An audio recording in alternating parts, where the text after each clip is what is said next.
আজ পড়ব রবীন্দ্রনাথ ঠাকুরের লিপিকা গ্রন্থের দ্বিতীয় লেখা মেঘলা দিনে। রোজই থাকে সমস্ত দিন কাজ, আর চারদিকে লোকজন। রোজই মনে হয় সেদিনকার কাজে, সেদিনকার আলাপে, সেদিনকার সব কথা দিনের শেষে বুঝি একেবারে শেষ করে দেওয়া হয়। ভিতরে কোন কথাটি যে বাকি রয়ে গেল তা বুঝে নেবার সময় পাওয়া যায় না। আজ সকালবেলা মেঘের স্তবকে স্তবকে আকাশের বুক ভরে উঠেছে। আজও সমস্ত দিনের কাজ আছে সামনে, আর লোক আছে চারদিকে। কিন্তু আজ মনে হচ্ছে ভিতরে যা কিছু আছে বাইরে তা সমস্ত শেষ করে দেওয়া যায় না। মানুষ সমুদ্র পার হলো, পর্বত ডিঙিয়ে গেল, পাতালপুরীতে সিঁধ কেটে মণিমাণিক চুরি করে আনলে, কিন্তু একজনের অন্তরের কথা আরেকজনকে চুকিয়ে দিয়ে ফেলা এ কিছুতেই পারলে না।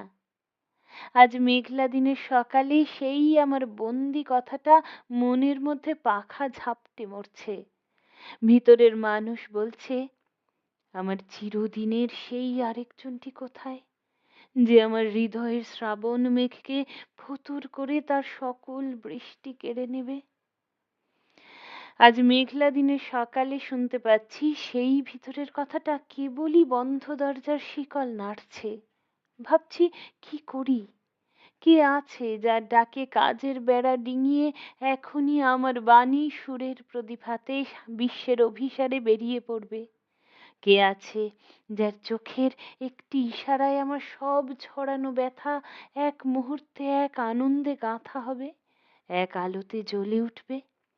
আমার কাছে ঠিক সুরটি লাগিয়ে চাইতে পারে যে আমি তাকেই কেবল দিতে পারি, সেই আমার সর্বনেশে ভিখারি রাস্তার কোন মোড়ে। আমার ভিতর মহলের ব্যথা আজ গেরুয়া বসন পড়েছে। পথে বাহির হতে চায়, সকল কাজের বাহিরের পথে, যে পথ একটি মাত্র সরল তারের এক তারার মতো। কোন মনের মানুষের চলায় চলায় বাঁধছে।